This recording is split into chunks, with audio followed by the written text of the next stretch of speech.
Hello. അപ്പം നമുക്കൊരു അച്ചാറിൻ്റെ recipe നോക്കിയാലോ? അതിന് വേണ്ടിയിട്ട് ഞാൻ നെല്ലിക്ക വാങ്ങിയിട്ടുണ്ട് കേട്ടോ. 1 കിലോ നെല്ലിക്കനെ അത് നന്നായി കഴുകി വൃത്തിയാക്കിയ ശേഷം നമുക്ക് കുറച്ച് അടുപ്പത്ത് വെള്ളം വെക്കാം കേട്ടോ.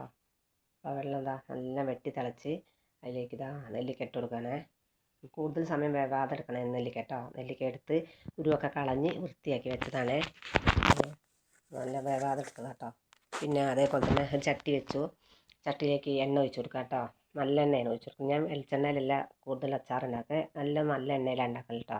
അതാകുമ്പോൾ കേട് വരാതെ കുറേ ആയിരിക്കും. അപ്പോൾ അതിലേക്ക് കടുക് ഇട്ട് കൊടുത്ത് എന്ന ശേഷം മൂത്ത ശേഷം ഉലുവ ഇട്ട് കൊടുത്തിട്ടോ. അപ്പോൾ രണ്ടും കൂടി ഒന്ന് പൊട്ടി വരട്ടെ. എന്ന ശേഷം ഞാൻ ഇഞ്ചി കഴുകി നീളത്തിൽ മുറിച്ച് വെച്ചാൽ ചതച്ചിട്ടില്ല കേട്ടോ.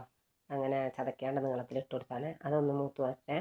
എന്ന ശേഷം നമുക്ക് അതിലേക്ക് തന്നെ വെളുത്തുള്ളി ഇട്ട് കൊടുക്കും. വെളുത്തുള്ളി അതേപോലെ തന്നെ ചതച്ചിട്ടൊന്നുമില്ല, അത് അങ്ങനെ ഇട്ട് കൊടുത്തതാണ് കേട്ടോ. പിന്നെ അതിലേക്കൊരു 4-5 പച്ചമുളക്, കൂടുതൽ എരിവില്ല, അപ്പോൾ അതൊന്ന് ഇളക്കി ഒന്ന് എല്ലാം കൂടെ സെറ്റ് ആവട്ടെ കേട്ടോ. അതേപോലെ തന്നെ വേപ്പിൻ്റെ ഇല ഇട്ട് കൊടുക്കണേ. അത് വീട്ടിൽ തന്നെയുള്ള ഇല കേട്ടോ. അപ്പോൾ നല്ല ഒന്ന് മൂത്ത് വരട്ടെ. എല്ലാം കൂടി ഒന്ന് മൂത്ത് വരാൻ വേണ്ടിയിട്ട് ഇളക്കി കൊടുക്കുക കേട്ടോ. നന്നായി മൂത്ത് വരട്ടെ. എന്നിട്ടുള്ള ബാക്കിയുള്ള പൊടികളൊക്കെ ഇടാൻ നല്ല എല്ലാം കൂടെ ഒന്ന് മൂത്ത് വന്ന ശേഷമായി നമുക്കതിലേക്ക് ബാക്കിയുള്ള പൊടികളൊക്കെ ഇട്ട് കൊടുക്കുന്നത് കേട്ടോ. ഇത് മുളക് പൊടിയാണ് കേട്ടോ. 3 സ്പൂണ് മുളക് പൊടി, അല്ലാതെ എരിവില്ല കേട്ടോ. നല്ല എരിവുള്ളതല്ല, നല്ല അത്യാവശ്യം ഉണ്ട്. അങ്ങനെ 3 സ്പൂണ് മുളക് പൊടി ഇട്ട് കൊടുത്ത് അതിന് ശേഷം അച്ചാർ പൊടി കേട്ടോ. അച്ചാർ പൊടി 3 സ്പൂൺ ഇട്ട് കൊടുക്കണേ. അങ്ങനെ അത് 2 പൊടി ഇട്ട് കൊടുത്ത് പിന്നെ അത് മഞ്ഞൾപ്പൊടി 3/4 സ്പൂണ് മഞ്ഞൾപ്പൊടി കേട്ടോ. അതെല്ലാം കൂടി നല്ല ഒന്ന് എണ്ണയിൽ കിടന്നിട്ട് മൂത്ത് വരട്ടെ കേട്ടോ. അപ്പോൾ പച്ചച്ചവൊക്കെ ഒന്ന് മാറാൻ വേണ്ടിയിട്ടാണ്. നന്നായിട്ട് ഇളക്കി ഒന്ന് സെറ്റായിട്ടോ. എന്നിട്ട് നമുക്ക് അതിലേക്ക് ഉപ്പിട്ട് കൊടുക്കുകയാണേ. ഉപ്പിട്ടിട്ടില്ല, ഞാൻ നെല്ലിക്കയിൽ ഉപ്പിടാതെ കുരുവ് കളഞ്ഞ് വെച്ചതാട്ടോ. അപ്പോൾ അതിൽ ഉപ്പിട്ട് കൊടുത്ത് എല്ലാം കൂടി കുറുക്കി എടുക്കുകയാണ്. എന്നതിന് ശേഷം വിനാഗിരി ഒഴിച്ച് കൊടുക്കുകയാണേ. അങ്ങനെ വിനാഗിരി ഒന്ന് നല്ലോണം തിളച്ച് വരട്ടെ കേട്ടോ. അങ്ങനെ ആകുമ്പോൾ അച്ചാർ കേട് വരില്ല. അപ്പോൾ നന്നായി എല്ലാം കൂടെ ഒന്ന് തിളച്ച് വന്നതിന് ശേഷം നമുക്ക് അതിലേക്ക് കായാണ് കേട്ടോ. LG കായാണ്, അതിൻ്റെ പൊടിയാണ് ഇട്ട് കൊടുക്കുന്നത് കേട്ടോ.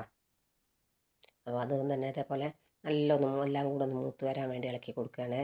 അത് നല്ല മൂത്ത് വന്ന് ശേഷം നെല്ലിക്ക ഉണ്ടല്ലേ, വേറെ ആതെടുത്ത കാരണം നല്ല വൃത്തി കിട്ടിയാണ് കേട്ടോ. ഇനി നമുക്ക് നെല്ലിക്കയിലേക്ക് ഇട്ട് കൊടുക്കുക.